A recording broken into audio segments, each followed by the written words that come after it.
நண்பர்களுக்கு வணக்கம். நான் உங்கள் நண்பன் முருகன். இன்னைக்கு ஒரு விஷயத்தை சோசியல் மீடியாவில் கவனிச்சேங்க. அதை உங்களோட பகிர்ந்துக்கலாம் அப்படின்றதுக்காக தான் அந்த வீடியோ. நேரம் இருந்தால் பொறுமை இருந்தால் கவனிங்க. என்ன அப்படின்னா, இப்போ அண்மையில் நடிகர் விஜயருடைய கட்சியிலிருந்து, தமிழக வெற்றி கழகத்திலிருந்து ஒருத்தவங்க விலகி திமுகவில் சேர்ந்திருக்காங்க. சில சில்வண்டு கூட்டங்கள்லாம் கூப்பிட்டு கொண்டு அமைச்சர் தலைமையில் இணைஞ்சு திமுக இணைஞ்சிருக்காங்க. அது சொன்ன விஷயம் என்னன்னாக்கா, இது வந்து பிஜேபியினுடைய 2.0 போல தெரியுது, பிஜேபியுடைய வெர்ஷன் போலவே தெரியுது, அதனால் நாங்கள் வந்து அங்கே இல்லை, நாங்கள் திமுக இணைஞ்சிரோம் அப்படின்னு சொன்னாங்க. சரி, அப்போ திமுக நல்ல கட்சியா அப்படின்றத ரெண்டாவது வைப்போம். முதல்ல இந்த இணையிற விஷயம், இவங்க திமுகவில் சேர்றது, இவங்க திமுகவில் இருந்து இங்கே சேர்ந்தது அப்படின்ற மாதிரி விஷயம் இருக்கு இல்லையா, அதை முதல்ல நாம் தெரிஞ்சுக்கணும். இப்போ இந்த நியூஸ் எங்கெல்லாம் வெளியாகுதுன்னா, முதல்ல சன்னில் வெளியாகுது, அதுக்கப்புறம் பாலிமரில் வெளியாகுது, சன் குழுமத்துக்கு ஆதரவாக இருக்கிற, திமுகவுக்கு ஆதரவாக இருக்கிற சோசியல் மீடியாக்களை ரிலீஸ் ஆகுது. அதில் தான் ட்ரோல் செய்யப்படுது, அதில் தான் அதை பற்றி பேசப்படுது. அப்படின்னா உண்மையிலே அந்த சின்ன பாப்பாங்க, அந்த சின்ன அணில் குஞ்சுகள்லாம் உண்மையிலே திமுகவில் சேர்ந்த உடனே அரசியலில் நிறைய விஷயங்கள் சாதிக்க போகிறாங்களா, இல்லை தவகல சேர்ந்த உடனே நிறைய விஷயங்களை சாதிச்சுருவாங்களா அப்படின்றதெல்லாம் பொறுமையாக யோசிச்சு பார்ப்போம். அதுக்கு முன்னாடி இன்னொரு விஷயத்தை யோசிக்க வேண்டியிருக்குது. இந்த சின்ன பாப்பா ஏற்கனவே திமுகவில் இருந்த ஆள் தான். அவங்க ஃபேமிலியில் இருக்கிறவங்க திமுகவில் இருந்தவங்க தான். திமுகவில் இருந்து எனக்கு உள்கட்சியில் மரியாதை கிடைக்கல, மகளிர்னு ஒதுக்குறாங்க அப்படின்னு சொல்லி கட்சிக்கு வெளியே வந்து கட்சிக்கு விமர்சனம் வச்சுட்டு அதுக்கப்புறம் கட்சிக்கு வெளியே நல்ல போஸ்டிங் கூட போனவங்க. இதே ஸ்ட்ராட்டஜி தான் இந்த அமரியும் ஃபாலோ பண்ணுது.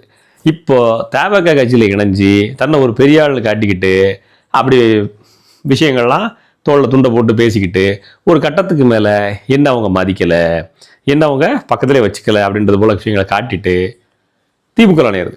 இப்போ அது சோசியல் மீடியாவில் பேசு பொருள் ஆக்கி அமைச்சரே நேரே கான்டாக்ட் பண்ணி அமைச்சர் முன்னிலையில் இணைய முடியுது. அப்படின்னா எவ்வளவு அழகாக ஒரு அரசியலை ஃப்ரேம் பண்ணுறாங்க பாருங்க. நேரடியாக நீங்களும் நானும் ஒரு அமைச்சரை சந்திக்க முடியுமாங்க? சும்மா சொல்லுங்கள், தெரியாமல் சொல்லலாம். ஒரு எம்எல்ஏ சந்திக்க முடியும் முதல்ல. ஆனால் ஒரு கட்சியில் இணையராகலாமா, உடனே அமைச்சர் சந்திக்கிறாங்களாம், தேவைக்கால இவங்க மிகப்பெரிய பொறுப்பில் இருந்ததாகவும் நம்புற மாதிரியா இருக்குது. இவங்க இந்த கூட்டத்தில் நிற்கிற கூட்டத்திலாம் பாருங்கள், பால்வாடி குழந்தைங்க மாதிரியே இருப்பாங்க. ஆனால் இது எல்லாம் எப்படி பண்ண முடியுது? மீடியா தெளிவாக ஃப்ரேம் ஒர்க் பண்ணுது, டிஎம்கே தெளிவாக ஃப்ரேம் ஒர்க் பண்ணுது. தனக்கு எதிராக ஒரு கட்சி துவங்கப்பட்டால் உடனடியாக அந்த கட்சி அது பிஜேபியுடைய சாயலில் இருக்குது, தன்னுடைய எதிரணி அப்படின்னு மக்கள்கிட்ட எதை சொல்ல விரும்புகிறாங்களோ அந்த அணியினுடைய கூட்டாளிங்கிறவங்க அப்படின்னு காட்டுறது. அதாவது நான் நல்லவன், எனக்கு ஓட்டு போடுங்க, நலத்திட்டங்கள் செஞ்சிருக்கேன், எனக்கு ஓட்டு போடுங்கன்னு சொல்கிறது ஒரு ரகம். அப்படி சொல்கிற மாதிரி தமிழகத்தில் எந்த கட்சியும் இல்லை. அதுக்கு மாறா என்ன சொல்லணும்னா, அவன் கெட்டவன், அவன் கெட்டவன், அவன் கெட்டவன் சொல்லிட்டே இருக்கும். அதுல என்ன சொல்கிறது, அவன் கெட்டவன் சொல்லும்போது நான் நல்லவன் அப்படின்னு மக்கள் நம்பணுங்கிற விஷயம். நான் நல்லவன் சொன்னால் நான் என்ன நல்லா செஞ்சிருக்கேன்னு சொல்லணும் இல்லையா?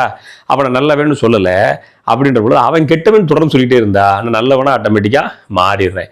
இந்த ஸ்ட்ராட்டஜி, இந்த சைக்காலஜி தான் திமுக தொடர்ந்து எடுத்து வருது. கொஞ்ச நாள் அண்ணன் சீமான் வேலை போட்டுட்டே இருந்தாங்க, அவருடைய வளர்ச்சியை நம்ம கட்டுப்படுத்த முடியாதுன்னு தெரிஞ்சு போச்சு.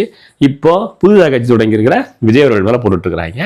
பார்ப்போம் இந்த திமுக இந்த ஸ்ட்ராட்டஜி இந்த வரை எத்தனை நாளைக்கு வந்து செல்லுபடியாகவும் தெரில. அதுவும் இல்லாமல் மற்ற சீமான கட்சியிலேயாவது கொஞ்சம் பேச தெரிஞ்ச விவரம் உள்ளவங்க பேசுவாங்க. வேறு கட்சிக்கு போனாலும் ஒரு மீடியா வந்து கேள்வி கேட்டால் ஹேண்டில் பண்ண தெரியும். இது சில்வண்டு கூட்டங்கள் வச்சுருக்காங்க, பூரா அணில் குஞ்சுகளாக இருக்குது. இதுக்கு எப்படி மீடியாவை ஹேண்டில் பண்ணணும்? எழுதி கொடுத்த பேப்பரை வேகமாக படிச்சுட்டு ஒப்பிச்சுட்டு ஓடுதுங்க. இவங்களாம் ஒரு ஆள் புண்ணாக்குகள் அப்படின்னு, சரி டபுள் மீனிங்கில் பேசலை, இவங்களாம் ஒரு ஆள் அப்படின்னு சொல்லிட்டு மதித்து ஒரு அமைச்சர் வந்து கூப்பிட்டு சால்வை பற்றி கேட்கவே அவமானமாக இருக்குது. சரி ரைட்டு விடுங்க, அந்த கட்சியில் இருக்கிறதுல பெரிய மனுஷங்க அவங்க தான் போல இருக்குது. அப்படின்னா தபாகவின் நிலைமை இந்த தேர்தலில் 600 கோடி வாங்கிட்டு பிரசாந்த் கிஷோர் பாண்டே ஒரு பக்கம் நேந்திர பழத்தை கொடுத்துட்டு போயிட்டான். இந்த பக்கம் சில்வண்டுகள் பூரா சேதறி திமுக கிடஞ்சி போகுதுங்க. என்ன நிலைமை ஆக போகுதுன்னு தெரியல. ஒருத்தர் வேற 500 கோடிக்கு சம்பாதிக்கிற பணத்தை விட்டுட்டு வந்து நான் வந்து சினிமாவுக்கு வந்திருக்கிறேன் ப்ரோ அப்படின்னு சொல்லிட்டு கட்சி நடத்துறாப்புல. இந்த கட்சி நடக்குமா தொடருமா தெரியல. ஆனால் ஒரு சில இடங்களில் விஜய் கட்சியினுடைய நண்பர்கள் சில வேலைகள் செய்கிறாங்க, நற்பணிகள் செய்கிறாங்க. அந்த நட்பணிகளை அடுத்த வீடியோவில் தான் போடுவேன், பாருங்கள்.